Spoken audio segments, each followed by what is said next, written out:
famed Arecibo telescope, on the brink of collapse, will be dismantled. The Arecibo telescope's long and productive life has come to an end. The National Science Foundation, NSF, announced today it will decommission the iconic radio telescope in Puerto Rico, following 2 cable breaks in recent months that have brought the structure to near collapse. The 57-year-old observatory, a survivor of numerous hurricanes and earthquakes, is now in such a fragile state that attempting repairs would put staff and workers in danger. This decision was not an easy one to make. Sean Jones, NSF's Assistant Director for Mathematical and Physical Sciences, said at a news briefing today. "We understand how much Arecibo means to the research community and to Puerto Rico."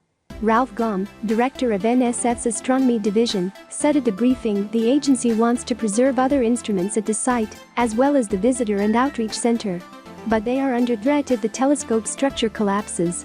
That would bring the 900-ton instrument platform, suspended 137 meters above the 305-meter-wide dish, crashing down. Flailing cables could damage other buildings on the site, as could the 3 support towers if they fell, too. "There is a serious risk of an unexpected and uncontrolled collapse," Gaume said. "A controlled decommissioning gives us the opportunity to preserve valuable assets that the observatory has." Over the next few weeks, engineering firms will develop a plan for a controlled dismantling. It may involve releasing the platform from its cables explosively and letting it fall.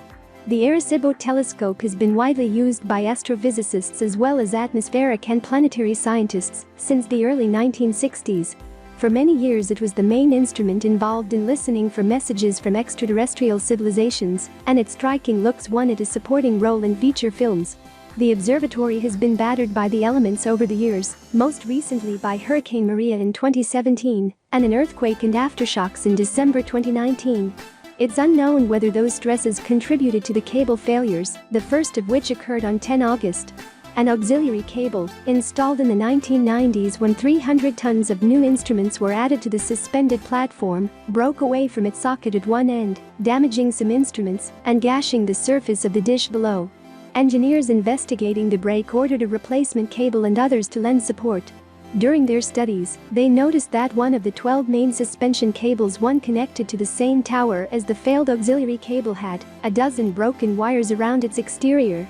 Because these 9-centimeter thick cables are made up of 160 wires, they thought it had enough capacity to shoulder the extra load. But on 7 November, that cable broke. The University of Central Florida, UCF, which leads the consortium managing the facility for NSF, already had 3 engineering firms on site assessing the first break. They quickly set about analyzing the safety of the whole structure. NSF sent another firm and the Army Corporation of Engineers. Of the 5, 3 said the only way forward was a controlled decommissioning. If one main cable was operating below its design capacity, now all the cables are suspect, said Ashley Zotterer, NSF's program director for Arecibo Observatory. If one of 3 remaining main cables connected to the impaired tower also failed, the engineers concluded, the platform would collapse. NSF has, in recent years, been seeking to reduce its commitment to the Arecibo Observatory, and, in taking over its management, UCF has shouldered more of the financial burden.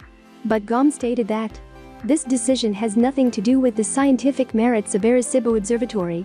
It is all about safety. The facility still has powerful and unique capabilities that researchers rely on, he said.